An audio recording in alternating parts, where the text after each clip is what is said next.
주도주들의 모멘텀이 여전히 유효. 변곡점이 열렸기 때문이다. 충분히 수익성을 낸다라는 계산이 끝났고 신생 강산 기업들이 더 활발하게 진행이 될 거라 보고 있습니다. 역사상 최하 수준까지 떨어진 용선유와 운임 레벨에 따라서 선주선사는 선박을 발주하기 상당히 까다로울 수밖에 없었던 것이 2025년의 환경이었습니다. 그러다 보니 최근까지 선박에 대한 발주가 많이 악화됐다고 생각합니다. 다만 최근에는 이런 LNG선 운임과 용선료가 최저점 대비해서 10배 가까이 올라가는 모습을 보이면서 회복한 모습을 보이고 있습니다. 안녕하세요. 메리츠증권에서 조선기계 담당하고 있는 백의원입니다. 오늘 준비한 자료는 2026년 연간 전망 자료이고요. 그리고 추가적으로 최근 화두인 K핵잠, 핵추진 잠수함에 대한 내용도 준비해봤습니다. 순서대로 말씀을 드리겠습니다. 먼저 연간 전망 자료인데요. 크게 세 가지 파트로 이루어져 있습니다. 파트 1에서는 조선업에서 가장 중요한 먹거리인 LNG선의 현황과 전망에 대해서 말씀드릴 예정이고요. 두 번째는 최근 환경 규제와 주요 국가인 미국과 중국의 교역 환경이 변화되는 과정에서의 조선업의 영향에 대해서 말씀드릴 예정입니다. 세 번째는 저희가 2026년 이후에 우리나라 조선업이 기대하는 먹거리들 무엇이 있는지에 대해서도 말씀을 드리도록 하겠습니다. 파트 1 본격적으로 말씀드리겠습니다. LNG선에 대한 내용을 말씀드리려고 하는데요. 우리나라 대형 조선소들의 1년 매출액에서 절반 정도가 LNG선에서 나옵니다. 지금 건조하고 있는 LNG선이 이미 매출액에서 절반 정도 차지하는데 2026년, 27년, 28년에 LNG선 건조하게 될 스케줄을 살펴보시면 그 LNG선을 건조할 당시의 선가, 즉 건조 선가는 계속해서 오름세입니다.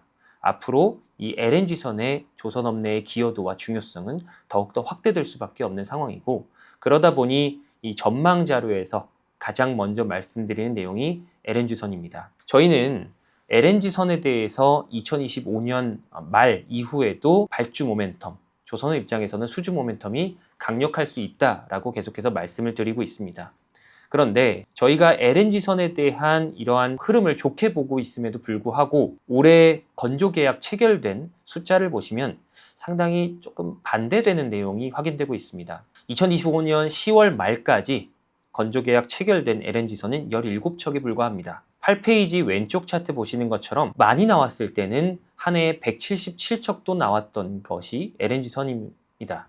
그럼에도 불구하고 10월 말까지 상당히 저조한 발주 흐름이 나온 이유를 먼저 살펴보시고 앞으로는 어떻게 흘러갈 것인지를 말씀드려야지만 저희가 LNG선에 대한 확신을 좀 설명드릴 수 있는 상황이라고 생각하고 있습니다. 우선 LNG선을 둘러싼 환경에 대해서 말씀을 드려야 될 것 같습니다.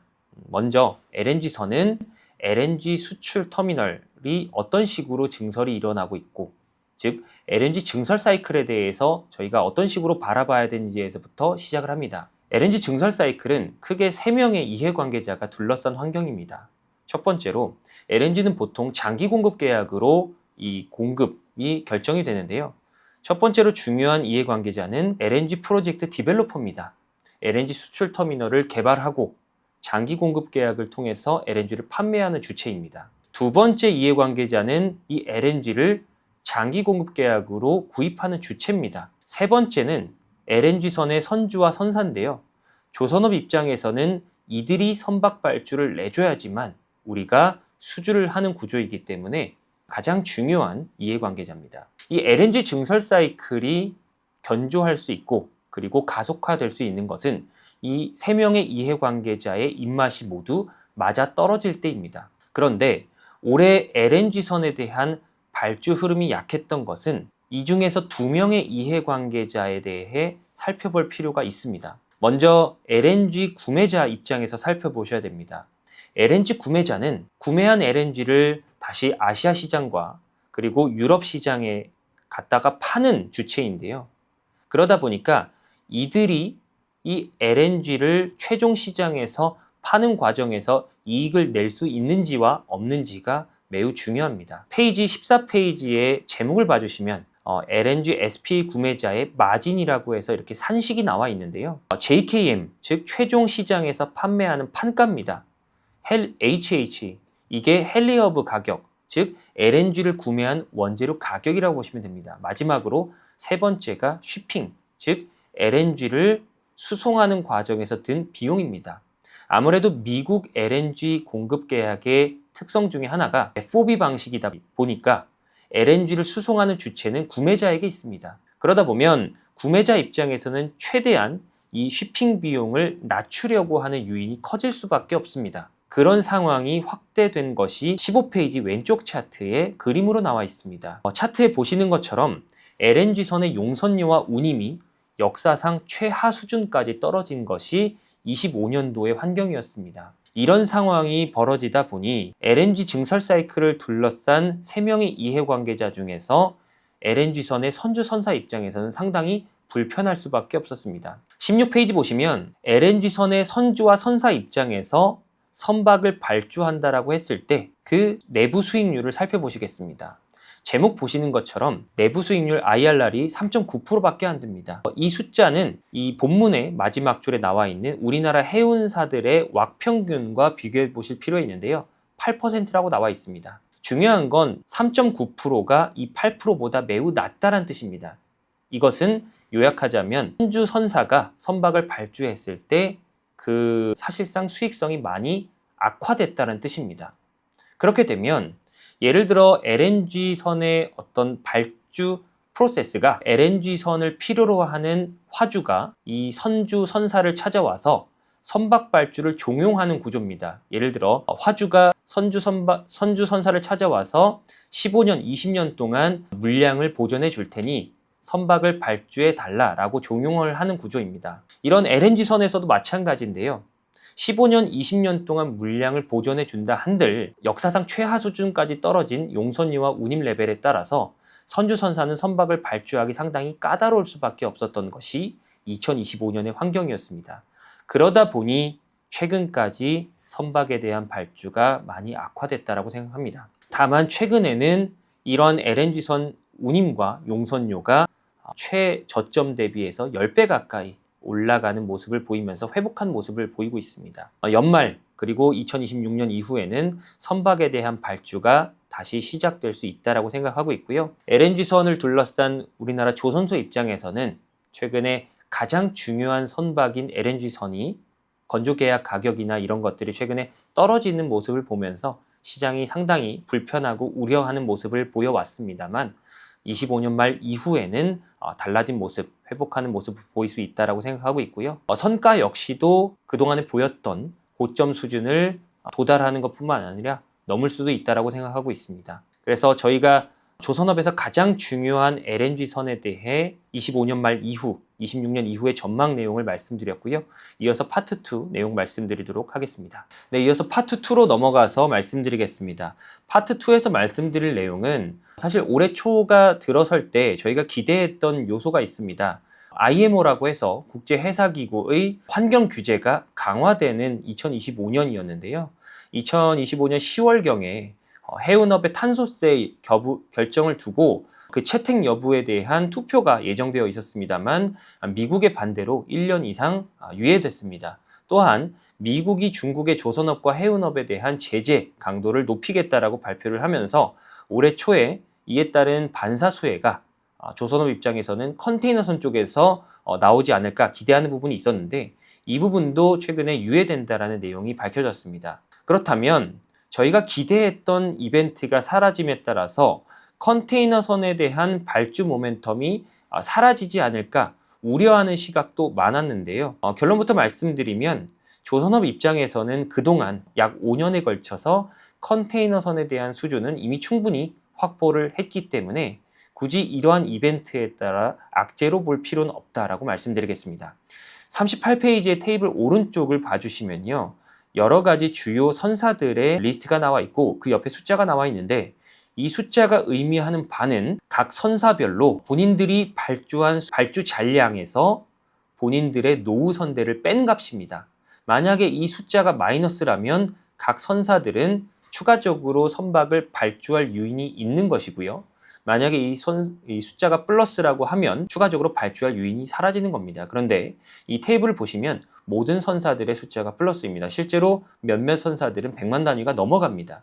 그렇기 때문에 저희가 여러 가지 기대하던 이벤트가 사라졌다라고 해서 컨테이너선에 대한 발주 모멘텀을 조선업 입장에서 나쁘게 보기보다는 오히려 이미 펀더멘털적으로 봤을 때 선사들은 발주를 그동안 5년에 걸쳐서 충분히 다 했기 때문에 더 발주할 여력은 없었던 것이다 라고 해석할 수도 있습니다. 이런 상황에서 발주가 추가적으로 컨테이너선 쪽에서 나오게 된다면 그때는 이런 이벤트를 서프라이즈로 보실 필요도 있습니다. 그런데 최근에 외신 보도나 여러 언론 보도를 보면 그럼에도 불구하고 주요 선사들의 발주 스케줄이 여전히 나와 있습니다. 일부 외신 보도에 따르면 펀더멘털로 봤을 때 발주를 더 할 유인이 없음에도 불구하고 공격적인 발주 계획을 예고한 데에는 킹 게임을 어느 정도 염두한 그러한 전략적인 행보가 아닐까라는 어떤 보도도 있을 정도로 최근에 공격적으로 여전히 컨테이너선을 발주하려는 시도가 있다는 것은 저희가 서프라이즈로 볼 요인이다라고 말씀을 드리겠습니다. 파트 3에서는 내년 이후에 우리나라 조선업체들이 기대할 만할 수 있는 먹거리 이런 부분들에 대해서 정리하도록 하겠습니다. 저희는 3가지 먹거리들을 기대하고 있는데요. 에탄 운반선, 그리고 FLNG, 군함이라고 하는 3가지 먹거리가 있습니다. 저희가 강조드리고 싶은 먹거리 중에 첫 번째는 에탄 운반선입니다. 우선 48페이지 왼쪽 차트 보시는 것처럼 에탄의 교역 환경은 사실상 미국 중심으로 돌아가고 있습니다. 대부분의 에탄 수출은 미국이 지배한다라고 봐도 무방합니다. 그런데 이 미국이 최근에 에탄 생산량이 늘어날 요인이 있습니다. 저희가 파트 1에서 말씀드렸던 LNG 증설 사이클이 미국 중심으로 일어나게 되고, 즉 미국이 LNG의 생산량을 늘려가는 과정에서 에탄이 부생가스로서 많이 생산되는 흐름이 저희가 예상되고 있는 상황입니다. 보통 일반적으로 미국에 있는 가스전을 습식과 건식으로 나뉠 수 있습니다. 보통은 건식가스전에서 LNG의 어떤 재료인 천연가스, 메탄가스가 주로 퓨어하게 생산이 되는데 여기 보시면 왼쪽 테이블에 나와 있는 것처럼 건식가스전으로부터 조달하는 가격이 4달러, 3달러 굉장히 비쌉니다. 그렇게 되면 LNG 수출업자 입장에서 보통 LNG를 아시아나 유럽에 팔기 위해서 피드가스를 조달해 와서 액화한 뒤에 이것을 파는 구조인데, 피드가스가 3, 4달러인데 LNG에 대한 판가가 6에서 7달러 정도입니다. 그러다 보니까 원재료의 가격, 피드가스의 가격이 상당히 부담스러울 수밖에 없는 상황입니다. 그러면 LNG 수출업자 입장에서는 보다 싼 곳에서 이 피드가스를 조달해 와야 되는데, 여기 보시면 테이블에 나와 있는 것처럼 1에서 2달러 정도, 절반 정도에 해당하는 가격을 지금 보이는 것이 습식가스로부터 조달해 오는 피드가스입니다. 그런데 습식가스 같은 경우에는 LNG의 재료인 메탄가스뿐만 아니라 여러 가지 부생가스가 많이 나옵니다. 그 중에 하나로 NGL이라고 있는데요. 이 NGL을 정제해서 나온 것이 에탄가스입니다. 그렇게 되면 앞으로 저희가 봤을 때는 LNG 증설이 미국 중심으로 일어난다라고 했을 때 미국에선 NGL의 생산량이 늘어날 수밖에 없는 환경이고, 그에 따라서 에탄의 생산량도 따라 올라갈 수밖에 없습니다.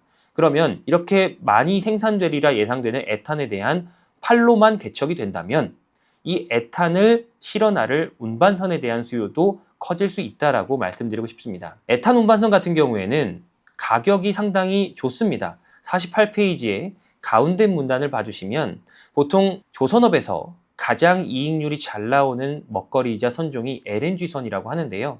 이 LNG선의 가격이 18만 입방미터당 2.6억 달러까지 올라간 바 있습니다. 그런데 15만 입방미터의 에탄 운반선의 계약 가격이 2.1억 달러로 계약된 바 있습니다. 상당히 고마진의 선종으로 저희가 예상하고 있기 때문에 이 시장이 열리길 기대하고 있는 상황입니다. 물론 저희가 주장하는 이 논리에 대해서 어떤 단점이나 어려운 부분도 있습니다.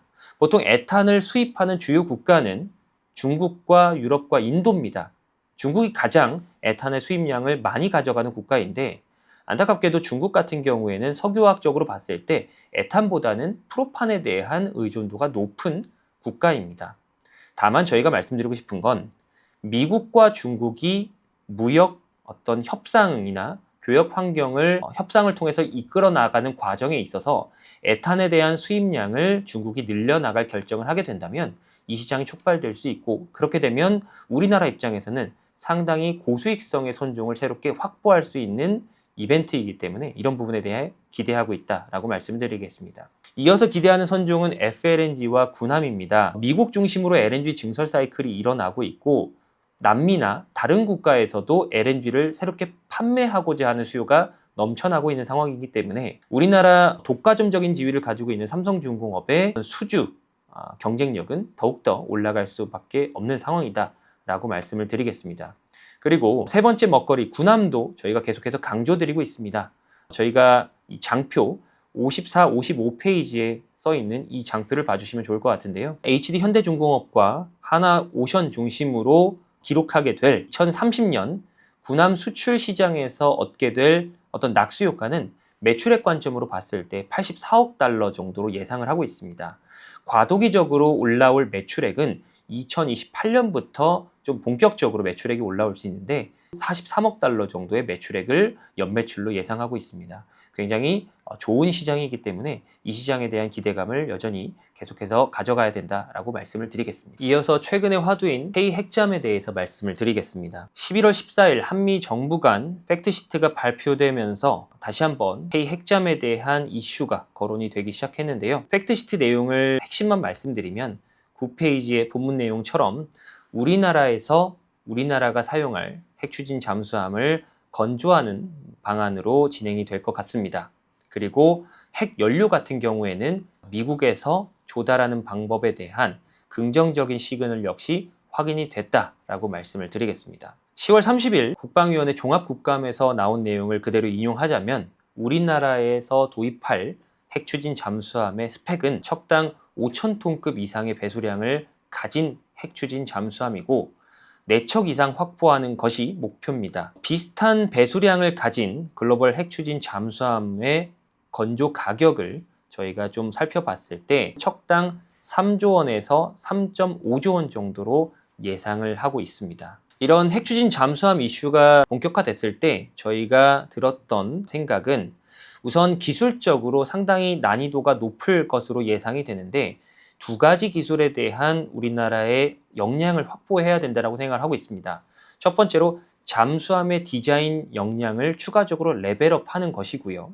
두 번째로는 그 잠수함에 들어갈 원자로에 대한 내재화입니다. 우리나라는 KSS-3, 즉 장보고3라는 사업을 통해서 우리나라 스스로 재래식 잠수함에 대한 건조 역량을 상당히 많은 부분 내재화했습니다. 12페이지 내용에 보시면 보도에 따르면 국산화율이 배치 1 사업에서 76%이고 지금 배치 2 사업이 한창 진행 중인데 국산화율이 훨씬 더 높다라고 예상이 됩니다. 이러한 장보고3급 잠수함 같은 경우에는 이미 그 폭이 9.7m 정도 되고요. 지금 12페이지 오른쪽에 나와 있는 여러 가지 우리나라가 목표로 하는 배수톤수를 가진 배수량을 가진 핵추진 잠수함들과 비교해 봤을 때 그 폭이 바라쿠다급, 즉 프랑스의 바라쿠다급보다도 큽니다. 그러다 보니 바라쿠다급이 한 8.8m 정도의 폭을 가지고 있는데 여기에도 들어갈 수 있는 원자력 격실이라면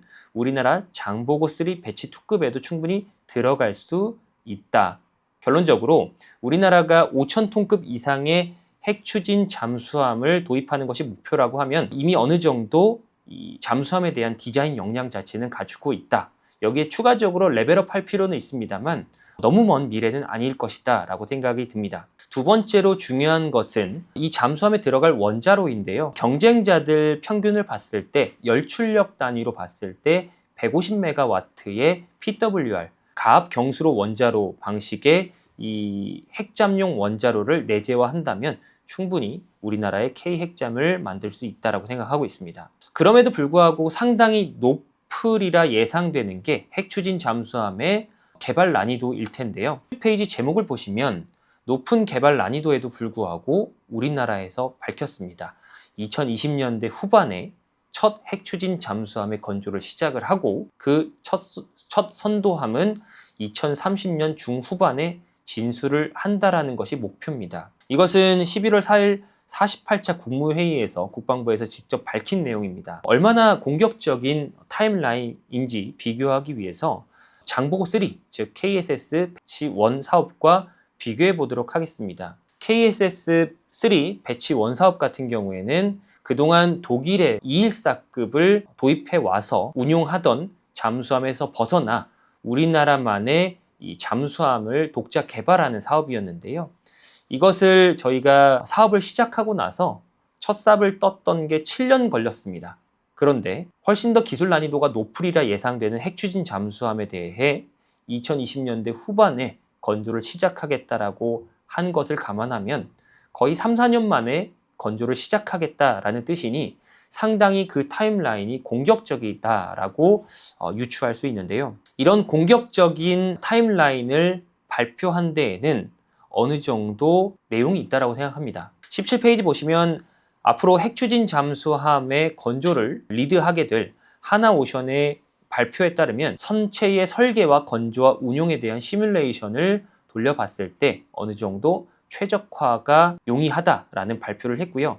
이 배경에는 어느 정도 기본적인 설계 역량을 갖추지 않았을까라고 예상을 하고 있는 부분입니다. 일반적으로 18페이지에 나와 있는 우리나라 방위사업청의 무기체계 연구개발 과정을 보시면 해군에서 핵추진 잠수함에 대한 필요성을 어필을 했을 때 소요 결정과 선행 연구를 지나 기본 설계라고 하는 이 탐색 개발과 체계 개발 그리고 양산까지 15년 이상의 타임라인이 예상이 되는 게 군함 관련 프로세스인데 이런 것들을 지금 국방부나 국무회의나 종합국감에서 나온 내용들을 종합해 봤을 때 10년 미만으로 끊을 가능성도 높다라고 생각합니다.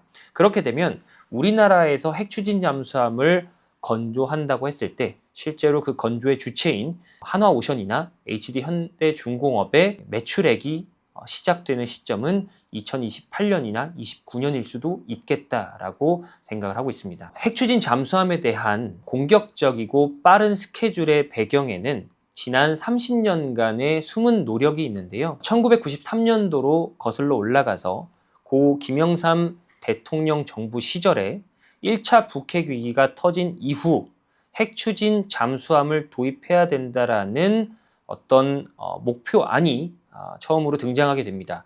그 이후 고 김대중 대통령 정부 시절과 고 노무현 대통령 정부 시절에 이런 노력이 이어져서 2003년도에 핵추진 잠수함 도입을 위한 태스크포스까지 구성됐다가 사라진 바 있습니다. 그러나 이러한 노력이 사라졌다라고 보도된 것과 달리 숨은 노력은 지속되어 왔습니다. 국방과학연구소에서 핵추진 잠수함과 그에 따른 기술을 위한 노력은 이어져 왔고요. 핵잠용 원자로 같은 경우에는 하늘에서 뚝 떨어질 수 있는 기술이 아니기 때문에 그 원천 기술과 설계 역량을 차근차근 개발해 왔고요. 지상용 SMR인 스마트 원자로가 개발되어 왔고 그리고 2021년도에는 경주에 문무대왕과학연구소가 첫 삽을 뜨게 됩니다. 착공에 들어가게 됐고요. 그때 당시에 기사를 살펴보시면 22페이지 왼쪽에 나와 있는 이 기사 사진 보시는 것처럼 당시에는 선박용 SMR 개발을 위해 경주에 이 문무대왕과학연구소를 짓는다라고 밝혀졌으나 지금 와서 살펴보니 이러한 목적의 배경에는 핵잠용 원자로에 대한 개발 노력이 숨겨져 있었구나라고 다시 한번 생각을 할 수 있는 부분이었습니다. 그러면 저희가 조금 전에 말씀드렸던 것처럼 정부가 목표로 하는 이런 공격적인 핵추진 잠수함 건조 스케줄을 만족을 하려면 적어도 2020년대 후반까지는 핵추진 잠수함용 원자로, 즉 핵잠용 원자로에 대한 개발도 어느 정도 마무리될 수 있겠다라고 저희가 유추할 수 있는데요. 이러한 흐름에 따라 여러 가지 파생 효과도 나올 수 있다고 생각합니다. 첫 번째로 핵잠용 잠수함에 대한 즉 핵잠용 원자로에 대한 기술 개발이 마무리가 된다면 그 전 단계인 해양용 즉 선박용 원자로에 대한 기술의 성숙도도 어느 정도 도달했을 것이다 라고 예상합니다. 그러면 이 선박용 SMR이 어떤 파생 효과를 야기할 것인가 라고 보면 일반적으로 일반 상선에는 쉽게 접목하기는 어려울 겁니다. 아무래도 핵이다 보니 일반적인 컨테이너선이나 탱커 쪽에 자유롭게 추진 시스템을 탑재할 수는 없겠죠. 그러나 저희가 쇄빙선 시장에서는 이 시장이 확대될 수 있다고 생각합니다. 쇄빙선이라고 하면 얼음을 깨어나가기 위한 목적의 선박인데요. 민수 목적의 선박이긴 합니다만 안보 전략 자산 역할도 많이 하고 있는 선박입니다. 최근에 미국, 캐나다, 그리고 러시아 등에서 극지방에 대한 지정학적, 안보적인 목적으로 쇄빙선을 확보하려는 노력이 커져가고 있는데, 최근에 미국이 핀란드 쪽으로 디젤 방식의 쇄빙선을 대량으로 발주한 흐름도 있습니다. 뉴스도 있습니다. 그런데 디젤 엔진 방식의 쇄빙선 같은 경우에는 여름철에 얼음이 많이 얇아졌을 때 한해서 제한적으로 운용할 수 있고요.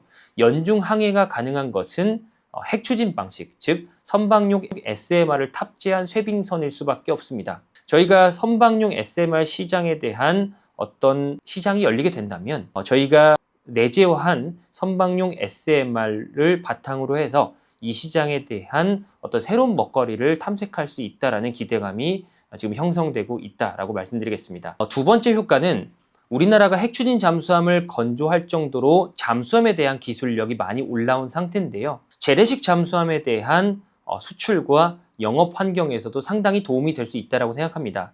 25페이지에 이 스케줄표를 봐주시면 지금 우리나라가 진행하고 있는 주요 재래식 잠수함 수출 프로젝트가 있는데, 폴란드 오르카 사업이 잠수함 3척 55억 달러짜리 사업이고, 캐나다 잠수함 사업이 12척짜리 435억 달러짜리의 사업입니다. 폴란드 같은 경우에는 2025년 말중에 숏리스트 선정이 예상이 되고 있고 26년에는 빠르면 본계약이 체결될 수 있다고 생각하고 있고요. 캐나다 잠수함 사업 같은 경우에는 이미 숏리스트가 선정이 되었고 빠르면 2027년도에 본계약이 체결될 수 있다고 생각돼서 우리나라가 핵추진 잠수함을 건조할 정도로 높아진 이 잠수함에 대한 기술 설계 역량이 재래식 잠수함의 수출 확대라는 이런 효과도 야기할 수 있다고 보고 있습니다. 세 번째로는 이런 밸류체인이 확대됨에 따라서 여러 기자재 업체들도 온기가 확산될 수 있다고 생각하는데요. 첫 번째로 STX 엔진입니다. STX 엔진 같은 경우에는 민수사업, 특수사업, 전자통신사업을 영위하는 회사인데, 기존에는 육상 발전용 엔진 또는 육군용 엔진을 주로 납품하면서 매출액과 영업이익을 올리는 회사입니다. 그런데 이 회사가 군함 시장이 확대되고 재래식 잠수함에 대한 수출이 확대됨에 따라 충분히 온기를 누릴 수 있다고 생각합니다. 일반적으로 방산용 엔진 같은 경우에는 독일의 롤스로이스에서 개발한 MTU 라이센스를 많이 의존합니다. 그러다 보니 이 MTU 라이센스를 생산하는 레퍼런스를 가지고 있는, 수십 년간의 레퍼런스를 가지고 있는 STX 엔진이 이런 효과를 온기 반영 누릴 수 있다고 생각하게 되는 건데요. 우선 이번 KSS-3 배치 2 기반의 잠수함 모델 기반으로 이 수출 사업이 확대됨에 따라서 이런 것들이 추가적인 STX 엔진의 수주로 이어질 수 있다고 생각하고 있고, 잠수함 사업 아니더라도 우리나라의 군함 업체들의 매출액 확대에 따라서 이런 부분에 대한 온기 반영도 가능하다고 생각합니다. 저희가 연간 전망 말미에 HD 현대중공업과 하나오션 중심으로 해서 군함 매출액이 2028년부터 개화하고 2030년에 만개할 수 있다고 말씀드리고 있는데, 이런 군함 수출 시장이 STX 엔진의 전방 시장이라고 보실 수 있습니다. 그 낙수 효과를 얻을 수 있는 회사이기 때문에 저희가 이런 부분에 대해서 기대할 수 있다라고 말씀드리겠습니다. 두 번째 기자재 업체로 소개해드릴 부분은 범한 퓨얼셀입니다. 범한 퓨얼셀 같은 경우에는 AIP 시스템을 위한 연료전지 모듈을 공급하는 업체입니다. 먼저 AIP라는 공기부료 추진 시스템을 말씀드려야 되는데요. 일반적으로 재래식 잠수함 같은 경우에는 디젤 엔진이다 보니까 반드시 공기가 필요하고 잠수함이 스노클이라고 해서 수면 위로 떠올라줘야 됩니다. 그런데 잠수함의 정체성인 이 잠항 기간을 늘리기 위해서는 이렇게 빈번한 수면 위로 부상하는 이런 메커니즘을 줄일 필요가 있습니다. 실제로 전 잠수함장이셨던 분의 말을 인용하면 최대 속도를 올렸을 때 잠항 가는 기간이 1시간에 불과한 것이 재래식 잠수함의 단점입니다. 이런 것들에 대해서 AIP라고 하는 공기 부료 추진 시스템이 반드시 필요한데, 거기에 핵심적으로 연료 전지 방식의 이 모듈 방식을 개발한 것이 독일의 지멘스이고, 세계에서 두 번째로 국산화한 것이 범한 퓨얼셀입니다. 앞으로 우리나라가 하나오션 중심으로 해서 재래식 잠수함에 대한 수출 모멘텀도 강력하다고 생각하는데, 그런 수출 사업이 확대될 때 거기에 반드시 필요한 연료 전지 모듈을 범한 퓨얼셀이 납품할 수 있다라고 생각해서 이번 자료를 빌어서 같이 자료에 실어봤습니다. 그래서 지금까지 최근에 화두에 올라와 있는 핵잠 이슈에 대해서도 언급해 봤습니다. 지금 현재 이 핵잠에 대한 우리나라 건조 역량 그리고 건조 타임라인을 두고 상당히 많은 말들이 오고 가고 있는데 생각보다 저희가 생각해 봤을 때는 이 핵잠에 대한 기술 역량은 상당히 진척도가 높다라고 생각하고 그 배경에는 지난 30년 이상의 숨은 노력들이 있었고 이제는 그것이 빛을 발할 때다라고 생각을 하고 있습니다. 네, 오늘 준비한 자료는 여기까지 말씀드리겠습니다. 감사합니다.